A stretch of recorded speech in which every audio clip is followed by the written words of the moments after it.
Hi friends, good morning. ನೆನ್ನೆ base line arch ಯಾವ ಥರ ಹಾಕಬೇಕು ಅಂತ ತೋರಿಸಿದ್ದೀನಿ. ಇವತ್ತು ಸ್ಟಾರ್ಟ್ ಮಾಡಿದ್ದೀನಿ. ಯಾವ ಥರ ಅಂತ ಹೇಳ್ತೀನಿ ಫ್ರೆಂಡ್ಸ್. ಸ್ಟಾರ್ಟಿಂಗು 2 ಲಾಕ್ ಹಾಕಿ, ಚೈನ್ಗೆ 4 ಚೈನ್ ಅಂತ ಹಾಕಿ ಕುಚ್ಚಿಗೆ ಪಿಕಾಕ್ ಸ್ಟಿಚ್ ಮಾಡಿದ್ದೀನಿ. ಮಧ್ಯೆ ಒಂದೊಂದು ಸಣ್ಣದು ಒಂದು ಬೀಡು ಆ್ಯಡ್ ಮಾಡಿದ್ದೀನಿ. ನೋಡಿ ಫ್ರೆಂಡ್ಸ್, ನೀಟಾಗಿ ಕಾಣಿಸ್ತಿದೆ. ಈಗ ಮತ್ತೆ 4 ಕುಚ್ಚಿಗೆ 4 ಚೈನ್ ಮಾಡಿದ್ದೀನಿ ಕುಚ್ಚಿಗೆ. ಈಗ ಆರ್ಚ್ ಹಾಕಿ ತೋರಿಸ್ತೀನಿ ಫ್ರೆಂಡ್ಸ್. ನೋಡಿ ಯಾವ ಥರ ಮಾಡಬೇಕು ಅಂತ. ಡಬಲ್ ಕ್ರೋಶೆ ಮಾಡ್ತಾ ಇದ್ದೀನಿ ಪಿಕಾಕ್ ಸ್ಟಿಚ್ಗೆ. ಸೂದಿ ಮೇಲೆ ದಾರ ತಗೊಂಡು ಎರಡರಲ್ಲಿ ಒಂದು ತಗೊಂಡಿದ್ದೀನಿ. 3 ಚೈನು ಪಿಕಾಕ್ ಸ್ಟಿಚ್ಗೆ 3 ಚೈನ್ ಹಾಕಿ ತಗೋಬೇಕು. ಇನ್ನೊಂದ್ಸತಿ ಸೂದಿ ಮೇಲೆ ದಾರ ತಗೊಂಡು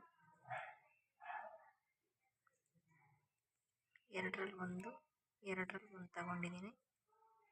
3 ಚೈನ್ 1 2 3. ತುಂಬ ಚೆನ್ನಾಗಿ ಕಾಣಿಸುತ್ತೆ ಡಿಸೈನು. ಕಲರ್ ಕಾಂಬಿನೇಷನ್ ಚೆನ್ನಾಗಿದೆ.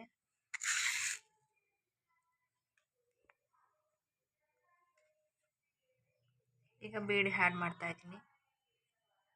ಮತ್ತೆ ಸೂದಿ ಮೇಲೆ ದಾರ ತಗೊಂಡು, ಇದು ಆರ್ಚಲ್ಲಿ 15 ಹಾಕಿದ್ದೆ ಅಂತ ಹೇಳಿದೆ. ಇದರಲ್ಲಿ ಲಿಂಕ್ಗೂ ಹಾಕಲ್ಲ. ಡಿಸೈನ್ ತುಂಬ ಹೆವಿ ಆಗೋಗುತ್ತೆ. 2 ಲಿಂಕ್ಗೆ ಒಂದೊಂದು ಮಾಡ್ತಾ ಇದ್ದೀನಿ, ಯಾಕಂದರೆ ಬೀಡ್ ಆ್ಯಡ್ ಮಾಡ್ತಾ ಇದ್ದೀನಿ. ಅದಕ್ಕೆ ಫ್ರೆಂಡ್ಸ್ ತುಂಬ ಚೆನ್ನಾಗಿದೆ. ಡಬಲ್ ಕ್ರೋಶೆ 2ರಲ್ಲಿ 1 ಸೇಮ್ 3 ಚೈನು 1 2 3 ಸೂದಿ ಡಬಲ್ ಕ್ರೋಶೆದಲ್ಲಿ ತಗೊಂಡು ಲಾಕ್ ಮಾಡ್ಕೊಳ್ಳೋದು. ತುಂಬ ಚೆನ್ನಾಗಿದೆ ಫ್ರೆಂಡ್ಸ್. ಏನಾದರೂ ಡೌಟ್ ಇದ್ದರೆ ಕಾಮೆಂಟ್ ಮಾಡಿ. ನಮ್ಮ ಚಾನಲ್ ಹೊಸದಾಗಿ ಓಪನ್ ಮಾಡಿದ್ದೀವಿ, ಎಂಬ್ರಾಯ್ಡ್ರಿ ಕ್ಲಾಸ್ ಅಂತ. ಸಬ್ಸ್ಕ್ರೈಬ್ ಮಾಡಿಕೊಂಡು ಶೇರ್ ಮಾಡಿ ಫ್ರೆಂಡ್ಸ್, ನಿಮ್ಮ ಫ್ರೆಂಡ್ಸ್ಗೆ.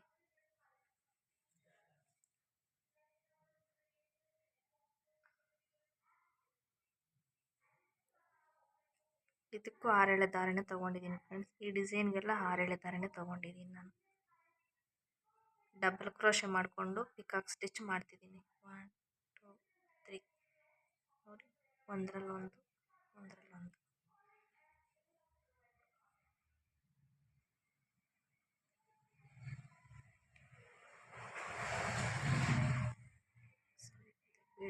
ಬೀಡ್ ಆಗ್ತಾ ಇದೆ.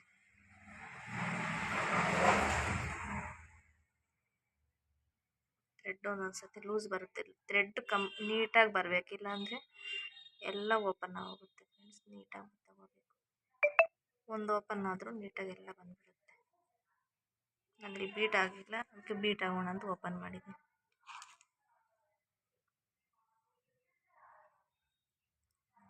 ಡಬಲ್ ಕ್ರೋಶ್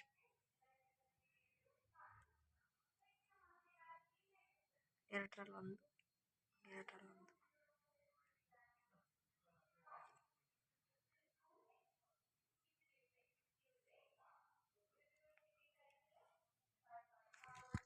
ನೋಡಿ, ನೀಟಾಗಿ ಬಂದುತ್ತೆ. ಈ ಥರ ಬರುತ್ತೆ. ಫುಲ್ ಆರ್ಚ್ ಆಗೋ ಒಳಗಡೆ ಈ ಥರ ಬರುತ್ತೆ ನೀಟಾಗಿ. Thank you friends. ಏನಾದರೂ ಡೌಟ್ ಇದ್ದರೆ ಕಾಮೆಂಟ್ ಮಾಡಿ.